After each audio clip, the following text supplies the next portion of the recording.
Vy ste povedali, že ja rozdeľujem túto spoločnosť 50/50, majú radi, nemajú radi. Myslím si, že ja nerozdeľujem túto spoločnosť. Táto spoločnosť je rozdelená politikmi, ktorí chcú postupovať nezákonne, a potom sú tí, ktorí sú na druhej strane a ktorí to otvorene hovoria, kto koná nezákonne. No a keď konáte týmto priamým, direktívnym spôsobom každému do očí, kto porušil zákon, tak si narobíte spustu nepriateľov a hlavne tí, ktorí porušujú zákon, a je ich viacero, to ich sa dá vymenovať, tak tí ovládajú politickú scénu, ovládajú mainstreamové médiá a potom vás očierňujú.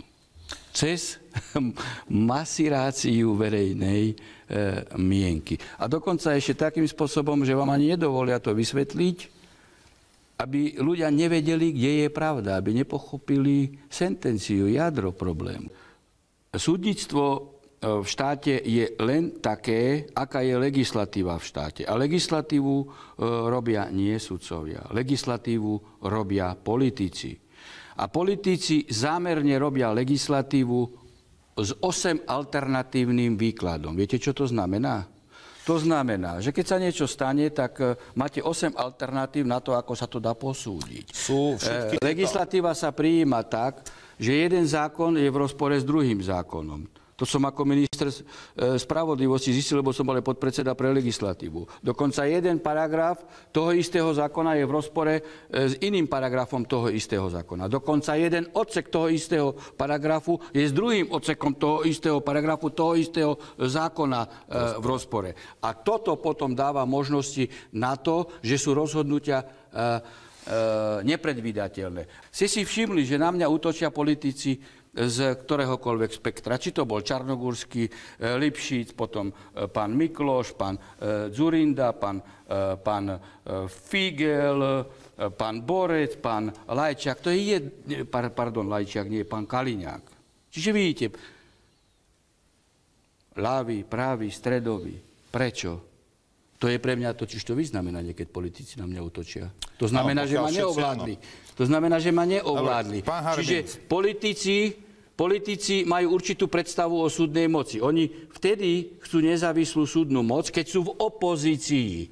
A keď im poviete pravdu, ako to má fungovať, tak ste nepriateľ planéty. Pozrite, ja mám už taký dojem, že je to svojím spôsobom aj zámer.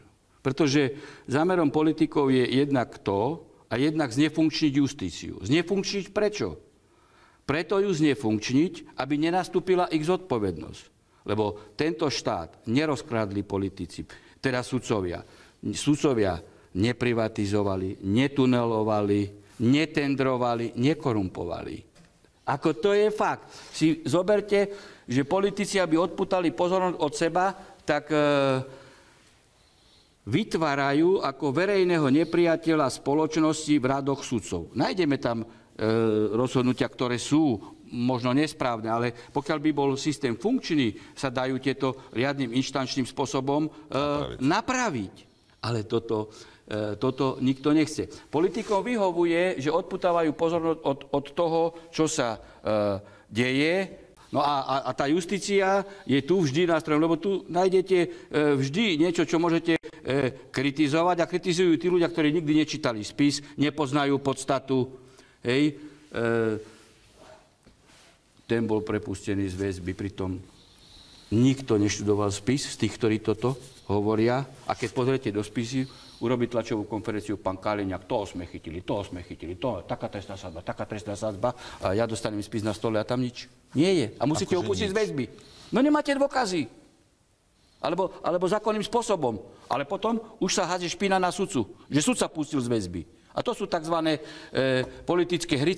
Starosta na Slovensku musí byť volený ľuďmi. Prečo nie je prokurátor? Toto nie. Toto sú reči, ktoré tu sa snaží zavádzať pán Lipšic, že by boli volení sudcovia, volení nie sudcovia, aj prokurátori. A to je jedno. Nemôže to byť z jednoduchého titulu, pretože keď sú voľby, tak potom ten prokurátor by musel robiť kampaň. A máte parlamentné voľby, máte samosprávne voľby, komunálne a sú za rukou kvalitných ľudí. Veď si zoberte, koho máte v parlamente. Veď si zoberte, koho máte v župných parlamentov. Akých ľudí. Čiže volebný proces nie je za rukou kvality. A už vôbec nie, že by sudca alebo prokurátor si robil kampaň, lebo to by potom viedlo k tomu, že na toho sudcu sa nabalia nejaké skupiny obchodné, hej, a lobistické a oni by si nechali zvoliť aj prokurátora, ale tento režim nemôže ísť ani na prokurátora, ani na prokurátora dosadí ako svojho, generálneho prokurátora dosadí svojho spolužiaka niekto? To nemôže byť v právnom systéme, ale to tu je. No veď preto hovorím, že keď sa, ale tu legislatívne možnosti sú, že generálneho prokurátora bude voliť plénum prokurátorov a zvolia si človeka, ktorý nebude závislý na politikovi. Musí byť autorita, musí mať úctu medzi kolegami, musí byť odborne spôsobilý, lebo ho ináč nezvolia. To sa všetko dá, tak ako sa dá aj kreovať ústavný súd, nie politikmi. Lebo vidíte, tým, že ústavných sudcov vyberajú politici, tak dnes môžeme povedať, že ústavný súd iba možno z 1/3 je ústavným súdom a z 2/3 je to politbíro. Keď sme rozhodli, že policajná inšpekcia pod ministrom vnútra Kaliňákom nie že len je v nesúlade s normami OSN a štrasburskou judikatúrou, ale aj dokonca podľa našej vnútroštátnej legislatívy je v rozpore so zákonom o policajnom zbore, aby policajnú inšpekciu mal priamo pod sebou politik. To vzniklo v roku 2007. Zákon o policajnom zbore je úplne jasný. Policajná inšpekcia spadá pod policajný zbor, je súčasťou policajného zboru a v tejto spojitosti je aj subjektom trestného poriadku, pokiaľ vedie trestné stíhanie o príslušníkoch ozbrojených zboroch. Lenže čo sa stalo? V roku 2007 si pán Kaliňák opatrením, ktoré uverejnil iba vo vesníku ministerstva vnútra, vyňal inšpekciu policajného zboru a dal ju na ministerstvo vnútra. A kam patrila inšpekcia? Ona podľa zákona je súčasťou policajného zboru. On si ju jednoducho vyňal protizákonne. Takto. No, čiže pán Kaliňák sa postavil jednoduchým opatrením, lebo on je úradník v pozícii parlamentu, on sa postavil nad 150 poslancov parlamentu, lebo zákon hovorí jasne, že musí byť inšpekcia v policajnom zbore. Ale umocnil to pán Lipšic, ktorý v roku 2010 takisto opatrením ju dokonca podriadil priamo pod ministra vnútra. A vidíte, že títo dvaja sa navzájom vždy kryjú. Aj teraz pán Lipšic nehovorí nikdy na pána Kaliňáka v tom smere, len hovorí, že sa kradne a pán Kaliňák to zamieta pod stôl a že treba kontrolnú komisiu v parlamente na inšpekciu. Viete, kontrolná komisia na inšpekciu v parlamente nebude subjektom trestného poriadku. Čiže pán Lipšic navrhuje úplné blúdy, aby zmietol verejnosť, pretože s Kaliňákom sú dohodnutí. Základná vec. Nikdy v tomto štáte nebude nič vyšetrené. To mi verte. Pokiaľ každý vyšetrovateľ a každý prokurátor nebude mať odviazané ruky, že bude môcť začať trestné stíhanie aj najväčších korupčníkov, aj najväčšie ryby, najväčších ústavných činiteľov bez súhlasu nadriadeného a to isté prokurátor bez súhlasu generálneho prokurátora. Nikdy, verte mi.